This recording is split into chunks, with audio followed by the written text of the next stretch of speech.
So hello everyone, welcome back to another video. তো কথা বললো প্রসেনজিৎ চট্টোপাধ্যায় অভিনীত ছবি শিবাজি বলে ছবিটাকে নিয়ে, যেটা অনেকদিন আগে এসেছিল কমার্শিয়ালি।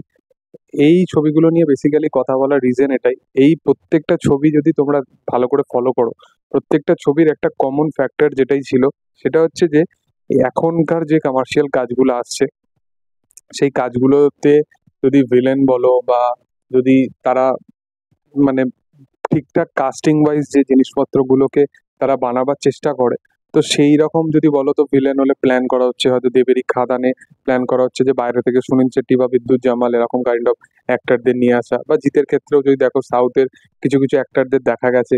কিন্তু বাংলা ইন্ডাস্ট্রিতে আর সেই রকম লোক নেই যে হিরো বা একটা যারা আগে থেকে কমার্শিয়ালি কাজ করে এসছে তারা ছাড়া সেরকম পার্টিকুলার কিন্তু লোক নেই যাদেরকে প্রত্যেকটা ধাঁচের ছবির মধ্যে দেখা যাবে। যেমন আহ, রজতাভ দত্ত একটা টাইমে সে পরপর অনেক কমার্শিয়াল কাজ করেছে। এবার খরাজ মুখোপাধ্যায় সে এমন একজন অভিনেতা, সে এইসব কাজ মানে ফাটিয়ে দেবে যদি তাকে ঠিকঠাক ভাবে চান্স দেওয়া হয়।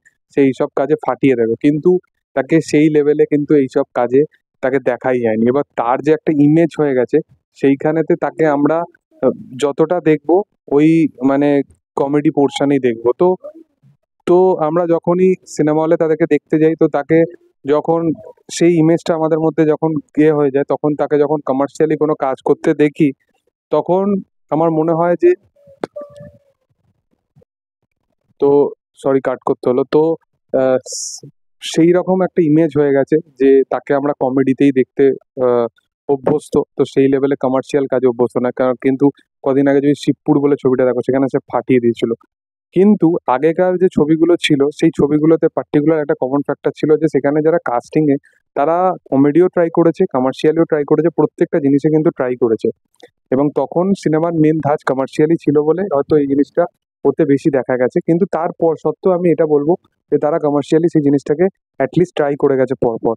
সেটা যদি এই ছবিটার ক্ষেত্রেই দেখো, এই ছবিটার কাস্টিং দেখো, প্রসেনজিৎ চট্টোপাধ্যায়, শতাব্দী, তারপর স্বস্তিকা মুখার্জি, তাপস পাল, আহ, কে নেই, বিশ্বনাথ, তো এরকম বড় বড় মাপের চুমকি চৌধুরী, এরকম ছ সাতজন, এরকম রঞ্জিত মল্লিক, ছ সাতজন এরকম কাইন্ড অফ অ্যাক্টরেরা আছে যাদেরকে অডিয়েন্স চিনবে, যাদের অডিয়েন্স ফ্যান, এবং যারা অডিয়েন্স তাদেরকে মানে এরকম না যে পার্টিকুলার সে মেন হিরো বলে আমরা কাজ করব না। তো এই জিনিসটা তখন কিন্তু সেই লেভেলে সেই টাইমে অতটা দেখা যেত না, সেই কারণেই হয়তো এইরকম ছবিগুলো অনেক সাকসেসফুল হয়েছে, অনেক বেশি হয়েছে।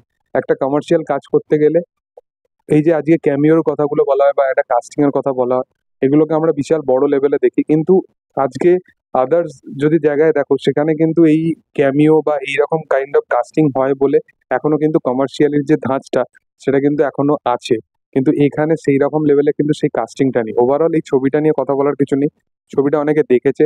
ছবিটা শুধুমাত্র আমি বলবো না যে কনসেপ্ট ওয়াইজই ভালো, ছবিটা মেকিং যদি দেখো কমার্শিয়ালি এবং সিনেমাটোগ্রাফি বা অ্যাকশন কোরিওগ্রাফি গুলোকে যেভাবে অ্যাটাচ করা বা যেভাবে সেগুলোকে কোরিওগ্রাফ করা হয় যে অ্যাকশন গুলোকে, সেগুলো কিন্তু ব্যাপক। এবং প্রসেনজিৎ চট্টোপাধ্যায় মানে একটা লার্জ স্কেলে তাকে যেভাবে প্রেজেন্ট করা সেটা কিন্তু দেখতে ভালো।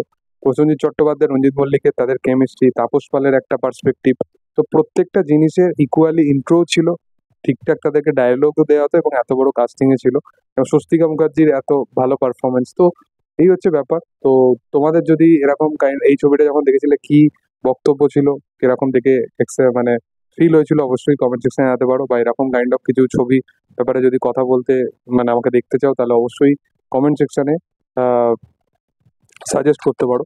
আর ভিডিও ভালো লাগলে অবশ্যই লাইক সাবস্ক্রাইব করে দিও। Thank you all, by.